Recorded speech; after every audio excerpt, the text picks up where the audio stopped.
여러분 안녕하세요. 오늘은 6월의 마지막 주 수요일이고요. 6월 28일 오늘 사도행전 19장 1절부터 7절까지 좀 짧지만 이게 사도행전에서 아주 자주 나오는 이야기거든요. 이거를 좀 앞에랑 비교하면서 그랬습니다.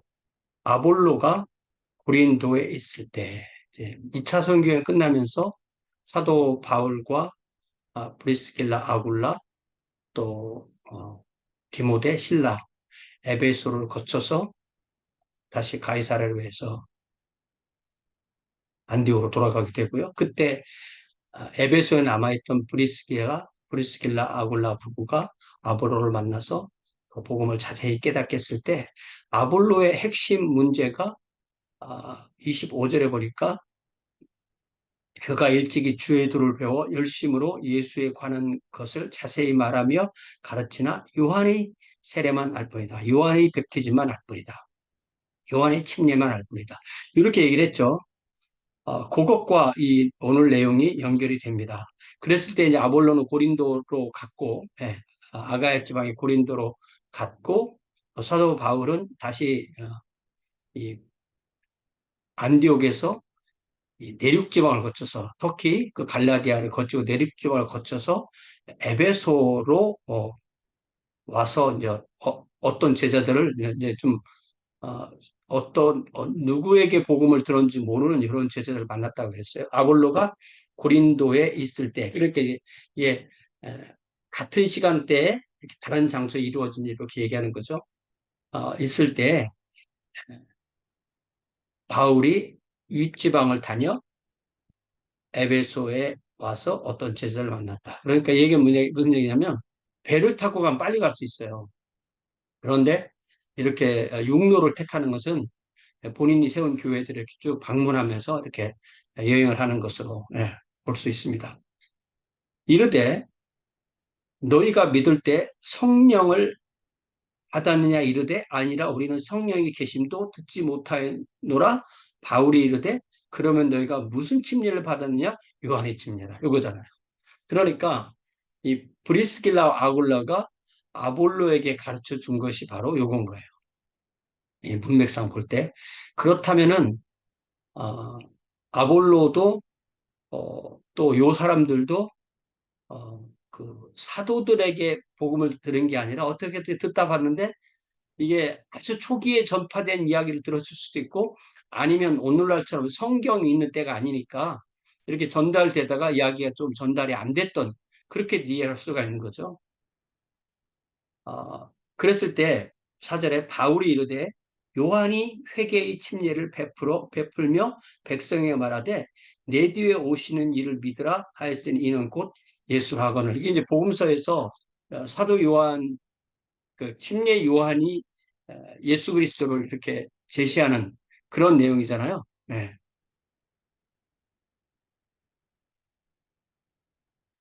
여기 예를 들자면 마태복음 3장에 요한의 침례는 회개의 침례다. 그 이야기가 3장 1절에 그때 침례 요한이 이르러 유대 광에서 전파해 말하되 회개하라. 선국이 가까이 왔다.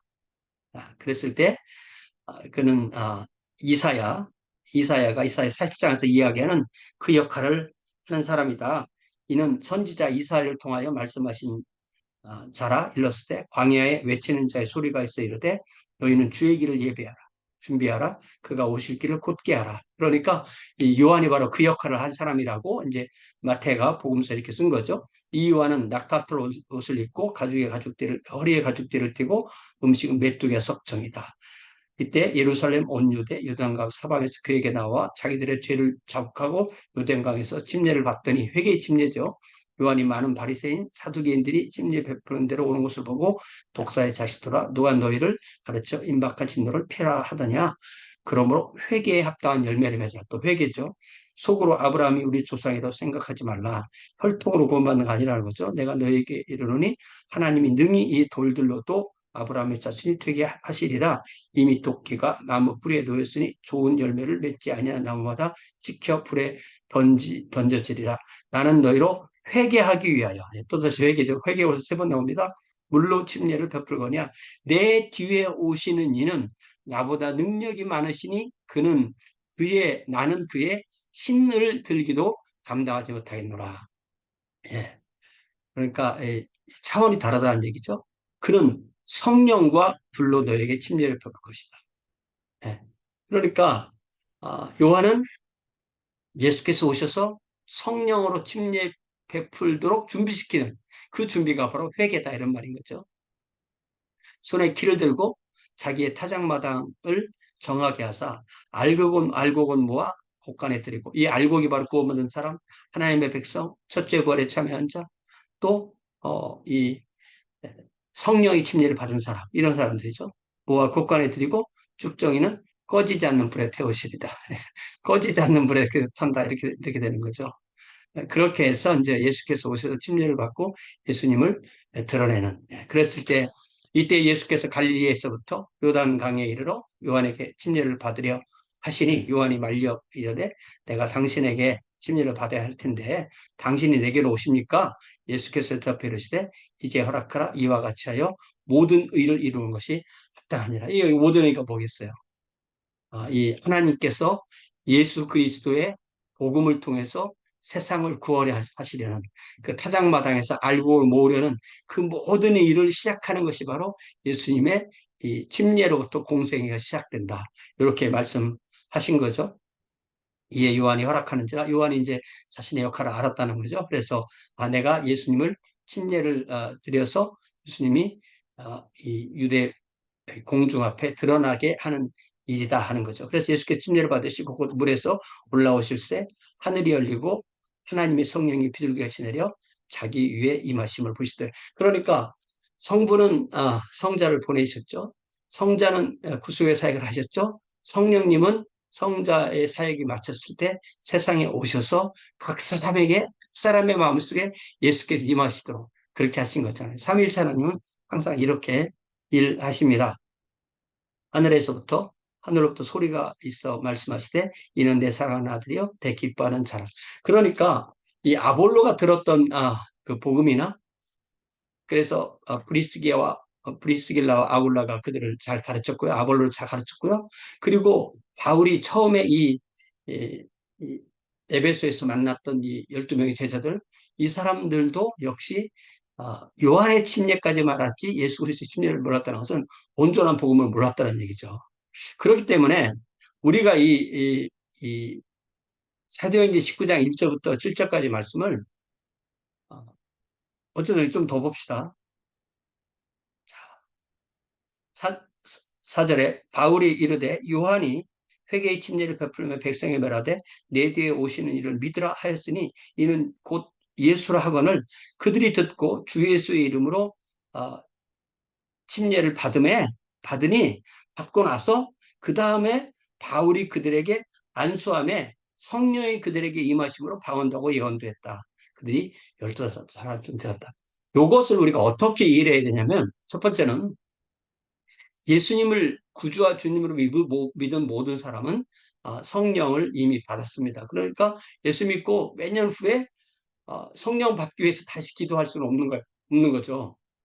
그러면 이 사람들은 그럼 누구냐? 이 사람들은 온전한 복음을 듣지 못했기 때문에 성령으로 구원받는 것을 몰랐기 때문에 성령님이 각 사람에게 임하는 것이 우리 주님의 복음의 핵심이라고 몰랐기 때문에 이렇게 된 거잖아요. 그러니까 우리가 기존 교회 그동안 신앙생활을 몇 년을 했더라도 사실 이것을 성령에 대해서 전혀 몰랐기 때문에 처음으로 성령에 대해서 이렇게 받고 이렇게 안수도 받고 방언도 하고 예언도 하고 이렇게 되는 일도 있을 수 있는 거예요. 그런데 이것을 어떻게 이해하면 안 되냐면 제가 믿기를 이렇게 이해하면 안 되는 겁니다. 예수님을 믿는 것 따로 성령 받는 것 따로 이건 아니라는 거죠. 그래서 우리가 이제 소위 세컨 블레싱이라는 말을 많이 쓰는데 그러니까 예수 믿는 게 첫 번째 블레싱이고 그다음에 성령 받는 게 세컨 블레싱이다. 이렇게 생각하는 사람들이 있는데 저는 그건 아니라고 생각해요. 오히려 그렇게 이해하는 것보다는 예수님 믿을 때 성령님에 의해서 성령님으로 구원받지 못하면 우리가 첫째 벌에 참여하지 못하고 하나님의 자녀도 아니고 하나님의 백성도 아니고 구원받을 것도 아니고 예수님의 제자도 아니고 크리스찬도 아니고 그 모든 일이 성령이 하시는 일이에요. 그러나 그 이후에 우리가 어떤 영적인 그 부스트업을 통해서 성령께서 다시 충만해지시고 또 성령께서 임하시고 하는 일들은 왜 꼭 세컨 블레싱에 멈춰야 되느냐. 세컨 블레싱, 덜드 블레싱 계속 갈 수 있는 거죠. 그렇게 한다면 그건 오히려 또 문제가 없다고 생각해요. 제가 문제가 있다고 생각하는 부분은 예수 믿는 것 따로 성령 받는 것 따로 이게 좀 문제라는 거죠. 그래서 사도행전 안에는 이런 일이 이게 처음이 아닌 거예요. 잘 보면 우리가 사도행전 안에서 우리가 이런 유형을 볼 수가 있는데요. 먼저 2장에서 이러한 일은 어, 12사도로 포함한 120명에게 2장 1절부터 4절까지 보면 오순절 날이 이미 이름에 그들이 다 같이 한 곳에 모였더니 호련히 하늘로부터 급하고 강한 바람 같은 소리가 있어 그들이 앉은 온 집에 가득하며 모든 불의 혀처럼 마치 불의 혀처럼 갈라지는 것들이 그들에게 보여 각 사람 위에 하나씩 임하여 있다니. 그러니까 이게 성령님을 표현할 때 불이 막 갈라지는 것 같은 그렇게 보였다는 거지. 성령이고 불은 아니라는 겁니다. 그것처럼 보였다는 거죠. 그들이 다 성령의 충만함을 받고 성령이 말하게 하심을 따라 다른 언어들로 말하기를 시작하니라. 이것이 2장이죠. 이건 처음으로 제자들에게 임한 겁니다. 그 다음에 8장에서는 이제 빌립이 사마리아에서 복음을 전할 때 그 이야기가 나오는 거죠.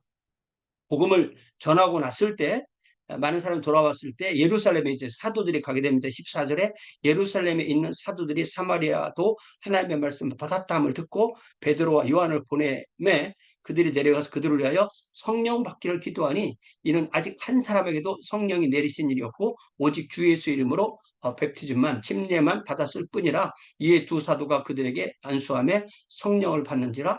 예, 이렇게 되는 거죠. 그랬을 때 이제 시몬이 돈 받고 받으려고 하다가 베드로에게 심한 꾸지람을 받는 그런 얘기가 나오고요. 그 다음에 이제 또 고넬료입니다. 고넬료도 첫 이방인으로 공식적으로 복음을 받는 사람이고 그때에도 이 침례와 성령 받는 것이 연결됩니다. 고린도전 사도행전 10장 44절 베드로가 이 말을 할 때 성령이 말씀 듣는 모든 사람들이 오시 복음을 전하니까 그냥 성령 오신 거예요. 베드로와 함께 온 할례 받은 신자들이 이방인들에게도 성령 부어 주심으로 말미암아 놀라니 이는 방언을 말하며 하나님 높임을 들음이로라. 이에 베드로가 이르되 이 사람들이 우리와 같이 성령을 받았으니 누가 능히 물로 침례 베품을 그 말이요 하고 명하여 예수 그리스도의 이름으로 침례를 베풀라 하니라. 그들이 베드로에게 머물러 더 머물기를 며칠 더 머물기를 청했다. 그러니까 이것도 먼저 복음을 듣고 성령이 임하시고 이들도 이 고넬료와 그의 가족과 친지와 친구들도 처음으로 주님을 믿었기 때문에 이런 일이 일어난 거죠. 그리고 오늘 이 19장에서도 요 브리스길라 그 아볼로의 이야기도 이제 그런 면이 있고요. 특별히 12명의 제자들에게는 그런 일이 또다시 난 거예요. 그러니까 어, 예수님의 복음 또, 또 성령의 침례, 성령 회개의 침례가 아니라 성령의 침례, 그 예수의 이름으로 침례를 주니까 그러니까 물 침례를 주니까 성령 침례가 일어나는 거예요. 그러니까 고넬료에게는 성령 침례가 먼저 일어나고 물 침례가 일어나고 또 이 사도 바울이 에베소서 때는 물 침례를 주고 나니까 성령 침례가 이루어지고 그 다음에 이 사마리아에서는 말씀으로 복음을 먼저 듣고 그 다음에 와서 침례를 받고 그 다음에 성령 받고 이렇게 되는 거잖아요. 그래서 우리가 예수님을 믿고 변화, 그 변화가 가장 큰 변화가 우리 안에 우리의 존재 안에 우리의 속사람에게 우리 안에 거듭난 인격에 성령께서 계시는 거예요. 이 성령께서 계시지 않으면 그리스도인이 아니라고 그랬잖아요. 우리가 성령께서 계시지 않으면 그리스도인이 아닙니다. 그러니까 성령이 있는 그리스도인, 성령이 없는 그리스도인 이렇게 되어 있는 게 아니에요. 모든 그리스도인 성령이 계신 거예요. 그러나 그럼 어떤 사람이냐? 성령 충만한 사람, 성령 충만하지 않은 사람. 또 성숙한 그리스도인, 성숙하지 않은 그리스도인. 또 영적인 그리스도인, 세상적인 그리스도인. 이렇게 되는 거지. 이 사람은 성령이 있는 그리스도인, 이 사람은 성령이 없는 그리스도인. 그러나 성령이 없으면 그리스도인이 아니죠.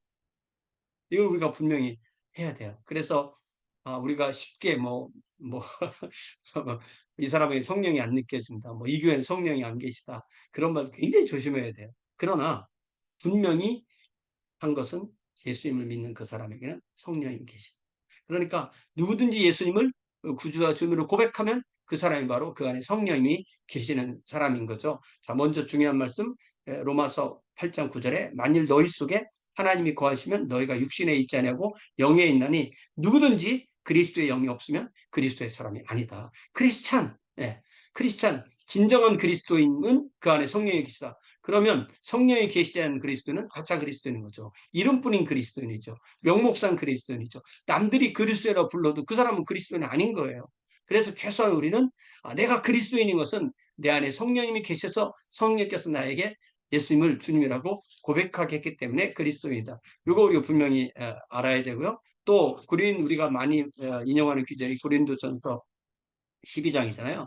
12장 3절 1절 들고 보니까 형제들아 신령한 일에 대하여는 나는 너희가 알지 못하기를 원하지 아니하노니 신령한 것을 반드시 알아야 된다. 이게 무슨 말이에요? 우리가 세상적인 것도 알아야 되지만 영적 진실, 영적 진리, 스피리추얼 리얼티, 영적 실제에 대해서 알아야 되는데 너희도 알거니와 너희가 이방인으로 있을 때 말 못하는 우상에게로 끄는 그대로 끌려갔었느라. 우상에 끌려가는 그 영적인 현실에 있었지만 그것도 모르고 살았다는 거죠. 안 믿는 모든 사람 똑같은 것입니다.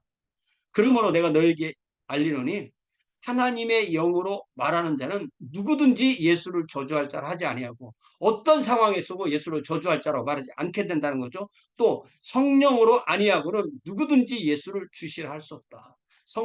성령께서 내 안에 계시기 때문에 내 예수님을 주라고 고백하는 거죠. 그러니까 내가 진실한 마음으로 예수님을 구주와 주로 믿고 입으로 고백하고 그분을 따른다는 그 자체가 내 안에 성령이 계시는 증거인 거죠. 성령으로 아니하고는 누구든지 예수를 주님이라고 할 수 없다. 그러니까 주여 주 예수여 하는데 자기 마음속에서 역겨워 싫어 예수님 내 주가 아니야 라고 하면 그 고백이 거짓 고백이고 아닌 것이 되는 거죠.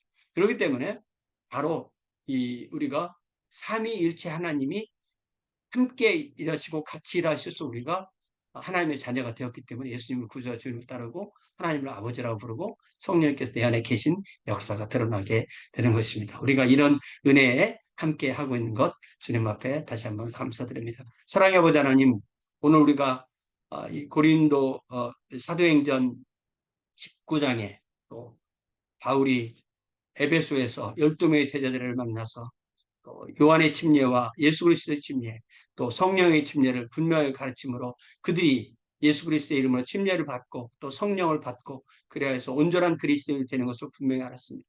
주님, 우리가 성령님께서 하시는 일에 대해서 분명히 성령님을 통하여 깨닫고 알고 영적인 생명에 참여하고 하나님의 왕국 백성이 되고 하나님의 자녀가 되고 첫째 부활에 참여하고 그리하여 세상에 빛과 소금으로 살게 하는 이 놀라운 영적 진실에 대해서 신령한 일에 대해서 우리가 깨닫게 하시니 참으로 감사합니다. 이러한 구원받은 하나님의 자녀로서 살 수 있는 우리 모두가 되도록 주여 복내려 주시옵소서. 예수님의 이름으로 기도하옵나이다. 아멘. 네, 고맙습니다. 돌아오는 주일은 7월 2일 주일이고요. 또 우리 함께 연합 예배 드리면서 또 말씀 듣고 이번에 특별히 짐 졸리스 전도사님께서 말씀 전해주시는데 우리 함께 은혜 받도록 하겠습니다. 고맙습니다.